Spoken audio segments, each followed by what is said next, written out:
So, we're back at it again with the Summer Game Fest coverage, and now we're going to be talking about the Xbox Game Showcase. I think overall, this one was probably the best showcase out of the ones that I saw.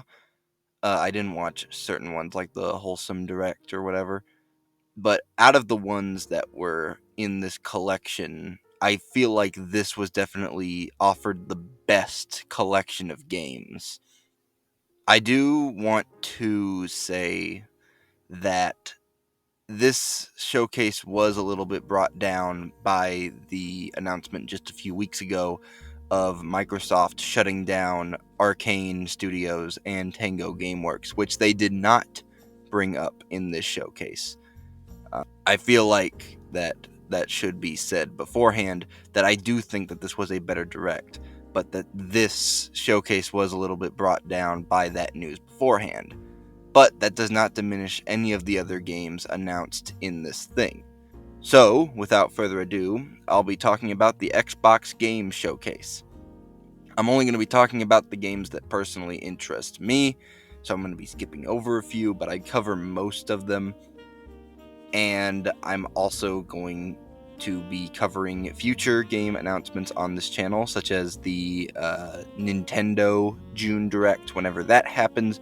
So be sure to like, subscribe, and hit the bell to be notified for whenever I post that video, in case you're interested.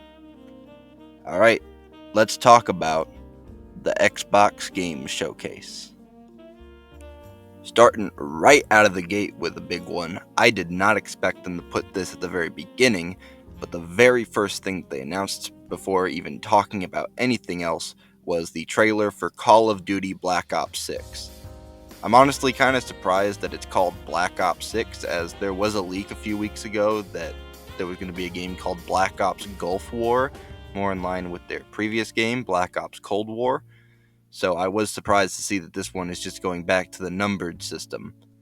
They also did a direct after this showcase, the Call of Duty Black Ops 6 direct, talking more in depth on the campaign, multiplayer, and zombies, and it looks to me sort of just like more regular old Call of Duty. They talked about this thing called Omni Movement, which is supposed to provide more realistic movement for Call of Duty, which is kind of cool, I guess, but to me, this sort of just looks like another Call of Duty, which, if that's what you like, then that's great. But immediately following Black Ops 6, they hit you with another heavy hitter, Doom: The Dark Ages. Now, this looks amazing. As a massive fan of Doom 2016 and Doom Eternal, this just looks like more of that, but taken in a brand new direction that's really refreshing for the Doom franchise, taking it to the Dark Ages. They have a whole bunch of these cool cinematics that they showed off, and gameplay, like you got this chainsaw shield thing, you got like a mace that you can whip out and hit people with, there's a dragon that you ride on, there's a big mech suit that you pilot. This whole thing just looks like a real breath of fresh air for Doom, and I really can't wait to see more on it. Next up was State of Decay 3, which I honestly spent most of this trailer scratching my head trying to think of what this could possibly be, because it looked like one of the most generic looking zombie trailers I've ever seen for a game. But this does look kind of interesting. I mean, I'm not a big State of Decay person. I didn't play the first two, but I mean, this is nice for State of Decay fans, so. And it does look semi-interesting, and if it's on Game Pass, then who knows, I might get it. Next up was Dragon Age The Veilguard. It's a new Dragon Age game, and I was sort of also spending most of the trailer scratching my head at this because I saw the EA logo, I saw the BioWare logo, and I was like, oh, so this is going to be probably a new Dragon Age game. And then I watched the trailer, and it doesn't seem like Dragon Age at all. It seems like a very different tone and feel that they're going for this game, which Dragon Age is a very serious franchise, and this had a whole lot of playful attitudes with it, so I don't know if they're just taking the franchise in a new direction. I don't know how Dragon Age fans feel about that, as I'm not really a big Dragon Age fan. But this is a cool little announcement for people who like the look of it, and I'll be keeping an eye on this one as well. Next up was the Starfield DLC. And try all you like, Todd Howard, but I'm not going to be playing your stupid, boring, bland space game with nothing to do in it. Not even if you add more DLC or updates. There's just nothing really for me here. If you're a fan of Starfield, then this is cool for you, but this just did nothing for me and kind of served as a bathroom break, personally. Now, this game looks really cool. This is South of Midnight. It's the brand new game from the developers of We Happy Few, Compulsion Games. It's a third-person action game, so not at all like how We Happy Few played it, but I do think that the visuals of this look really good, and the gameplay also looks very satisfying. What Compulsion Games really needs to do with this game. The problem with We Happy Few was that We Happy Few had a fantastic story, brilliant story, but the gameplay was just really, really boring and slow. So what they need to do with South of Midnight is keep that amazing story that they had with We Happy Few, but have actually fun and engaging gameplay to go along with it, and then you have something really special on your hands. I really hope that's what South of Midnight is. Looks really promising. I'll probably be picking it up and reviewing it. I can't wait to see more of this. This looks good. This one also looks kind of interesting. Expedition 33 was the next game announced, and this thing looks kind of cool. How I would describe it from how the trailer looks is that it kind of looks like they're taking the Paper Mario approach to RPGs, where you have turn-based combat, but in order to attack you have to button press to the exact time, which is really cool. I'm always a big fan of those types of RPGs, as they're more interactive than just normal turn-based ones. The game also looks really nice. The visuals are absolutely amazing looking, and I might pick this one up. Man, oh man, was next one a shock to see. Perfect Dark was the next game announced, and whoo, this trailer looks really good. It looks too good at times, even. Like, too good enough to be fake.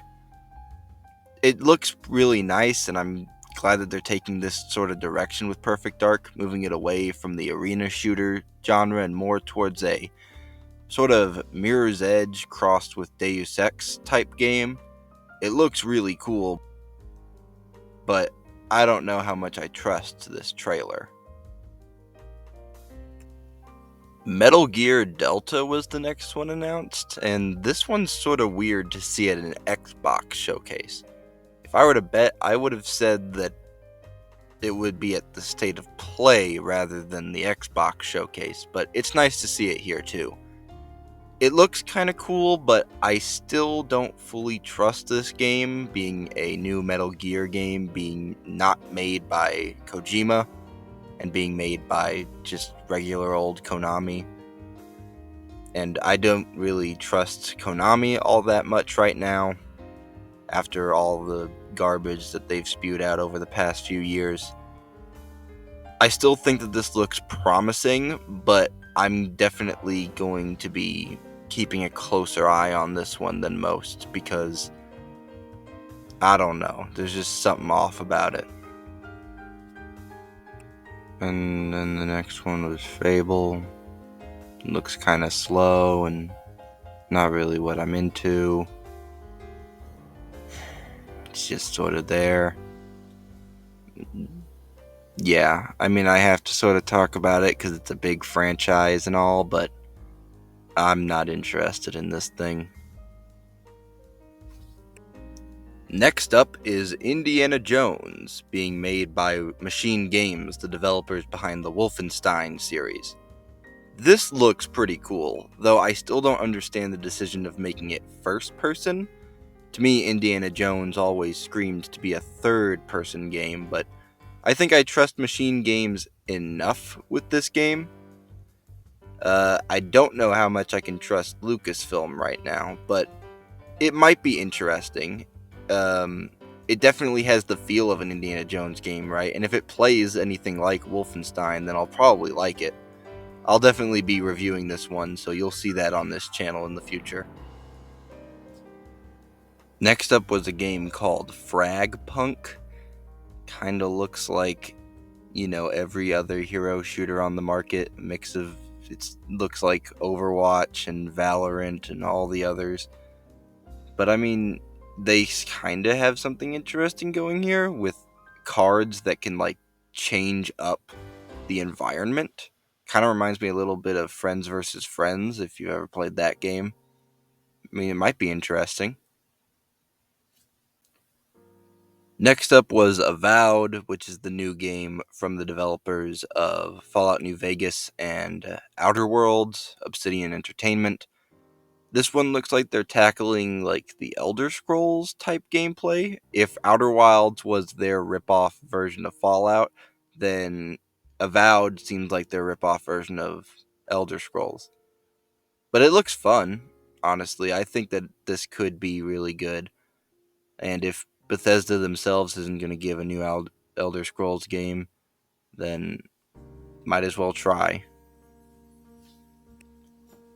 The next thing they showed was Stalker 2 Heart of Chernobyl.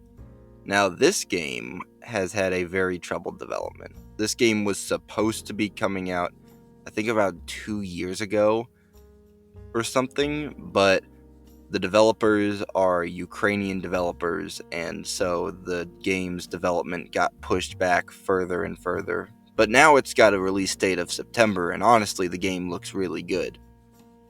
It sort of has that type of vibe that you get from Metro, and honestly, it looks really cool. Visuals wise, it looks absolutely stunning. Way better than the first one. If you look at the first Stalker game, that game looks awful. So the fact that they just completely redid the art direction and art design, it just looks so much better now. And the gameplay looks pretty fun too.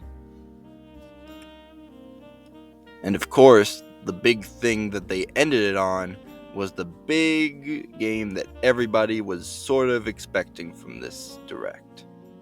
Gears of War 6, which is called Gears of War E-Day. They didn't show off any gameplay, so I'm not really sure what to think of this game, but honestly, it's just a shocker that it's taken this long to get a Gears of War game on the new Xbox. The Xbox Series X and S has been on the market for a while now, and the fact that we're just now getting a Gears of War game is honestly shocking for Microsoft, but hopefully this will be good. Hopefully all that time will be worth the wait. In summary, I think that the Xbox Game Showcase is by far the best showcase so far for the Summer Game Fest. I mean, just Doom Dark Ages alone immediately wiped the floor with every single announcement at the Summer Game Fest, and the State of Play. This showcase had so many games to be really excited for that looked fun and exciting, and honestly, that's pretty cool. That's all I got for now. Be sure to like, comment, subscribe, share with your friends, and hit that bell icon to be notified for whenever I make a new video. I'll be talking about the Nintendo June Direct whenever that happens, but I also do reviews on this channel. So if you're interested in that, or interested in supporting the channel more, then go check those videos out. Okay, that's it. Bye.